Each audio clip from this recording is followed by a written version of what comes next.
Are you feeling disconnected? Ask yourself a question. Are you being yourself? Are you sure?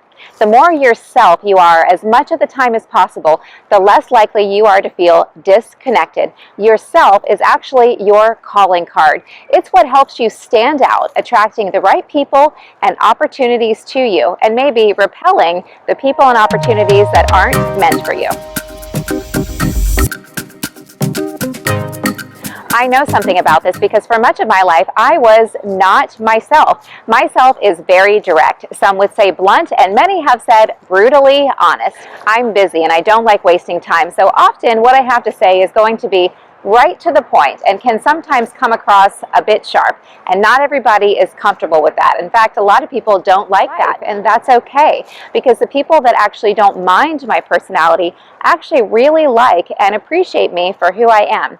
But for much of my life, I was busy trying to appease and make others feel comfortable, and as a result, I was very uncomfortable and I felt disconnected. And I lived a lot of my life this way, and I was always searching for fulfillment outside of myself, and it didn't work. I finally decided to stop spending time around people and in places where I didn't feel good, where I didn't feel like myself. And what I found was, without the pressure of trying to be someone I was not, I felt better. And I enjoyed spending time by myself, and I still do, because it gives me an opportunity to focus on the things that are important to me and immerse myself in projects that I find very fulfilling.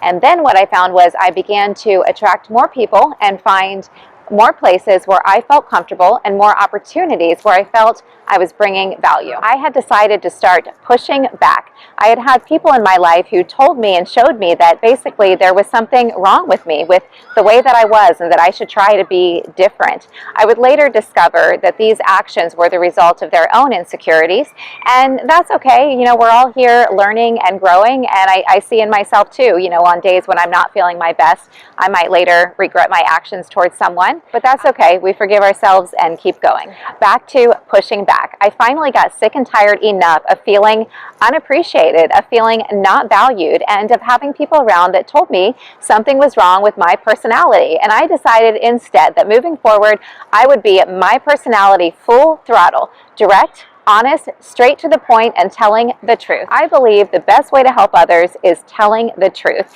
And while not everybody can appreciate that, if I'm catering to other people, neglecting my own truth, then I'm keeping people around who like a fake me. And there's nothing lonelier than that feeling. I know, because I did it for years. I have a lot of things I want to accomplish in my life, and the driving force behind all of them is helping others. And I have to do that in my own way. Not everyone is in my fan club, and that's okay. But in being myself, the right people will be, and faster. Being myself has also helped me to become very successful in my job. It gets me many repeat clients and referrals, so much so that I often have to turn business away. If I overextend myself, of course, I won't be able to bring value. And being myself also helped push me to go into business for myself.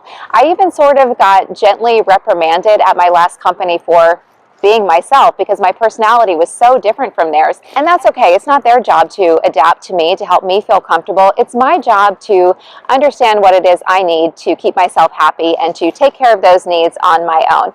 And what I needed was to move out of a box that no longer fit.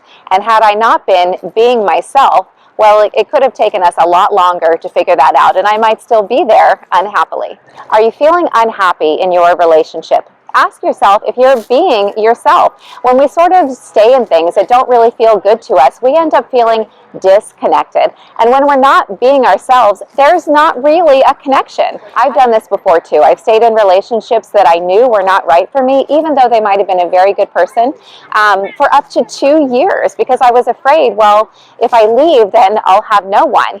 But one thing was for certain, that during those 2 years, I was not available to meet the right person. And if I had been brave enough to just be myself, likely the relationships would have fallen apart much more quickly, and I I would have been off on a different and better path for me. But that's okay. I learned from those mistakes, and I don't do that anymore.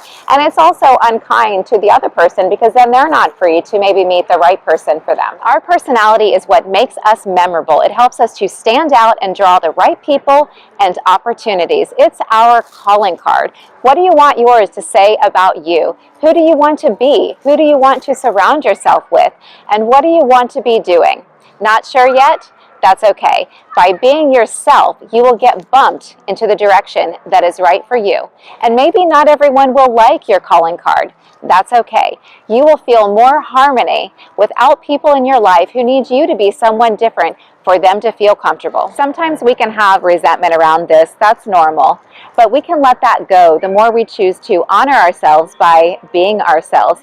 It is hard to sometimes walk away from people and things, but it also gives us practice for when we're ready to bust out of those boxes that are no longer fitting, helping prepare us for better things that are waiting. I'm Amy Lee Miller, and I believe in you.